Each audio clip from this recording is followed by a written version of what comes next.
ലൈംഗികാതിക്രമ കേസിൽ മുൻ മന്ത്രി എ നീലലോഹിതദാസൻ നാടാരെ കുറ്റവിമുക്തനാക്കിയ ഹൈക്കോടതി ഉത്തരവിനെതിരെ സുപ്രീം കോടതിയിൽ പരാതിക്കാരിയുടെ അപ്പീൽ. ഹൈക്കോടതി വിധിയിൽ പിഴവുകളുണ്ടെന്ന് ചൂണ്ടിക്കാട്ടിയാണ് പരാതിക്കാരി സുപ്രീം കോടതിയെ സമീപിച്ചത്. 1999 ഫെബ്രുവരി 27-നാണ് കേസിന് ആസ്പദമായ ലൈംഗിക അതിക്രമം ഉണ്ടായത്. ഉദ്യോഗസ്ഥയെ ഔദ്യോഗിക ആവശ്യങ്ങൾക്കായി കോഴിക്കോട് ഗസ്റ്റ് ഹൌസിലേക്ക് വിളിച്ചു വരുത്തുകയും തിരിച്ചിറങ്ങാൻ നേരം മോശമായി പെരുമാറിയെന്നുമാണ് പരാതി. കേരള വനം വകുപ്പിൽ ഉന്നത സ്ഥാനങ്ങൾ വഹിച്ചിരുന്ന ഉദ്യോഗസ്ഥ നൽകിയ പരാതിയിലെടുത്ത കേസിൽ ഹൈക്കോടതി നീലലോഹിതദാസൻ നാടരെ വെറുതെ വിട്ടിരുന്നു. നേരത്തെ വിചാരണ കോടതി അദ്ദേഹത്തെ 1 വർഷത്തേക്ക് ശിക്ഷിച്ചിരുന്നു. ശിക്ഷയ്ക്കെതിരെ നീലലോഹിതദാസൻ നൽകിയ ഹർജിയിലായിരുന്നു ജസ്റ്റിസ് കൗസർ എടപ്പാകത്തിന്റെ വിധി. 1999 ഫെബ്രുവരി 27-നാണ് കേസിനാസ്പദമായ സംഭവം.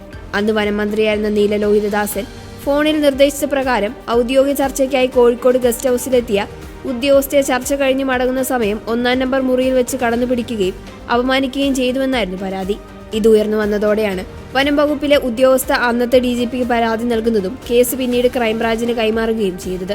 രഹസ്യ വിചാരണ നടന്ന കേസിൽ കോഴിക്കോട് ജുഡീഷ്യൽ ഫസ്റ്റ് ക്ലാസ് കോടതി നീലലോഹിതദാസൻ നാടരെ 1 വർഷം തടവിന് ശിക്ഷിച്ചു. അപ്പീൽ നൽകുന്നതിനായി ശിക്ഷ നടപ്പാക്കുന്നത് കോടതി 1 മാസത്തേക്ക് മാറ്റിയിരുന്നു.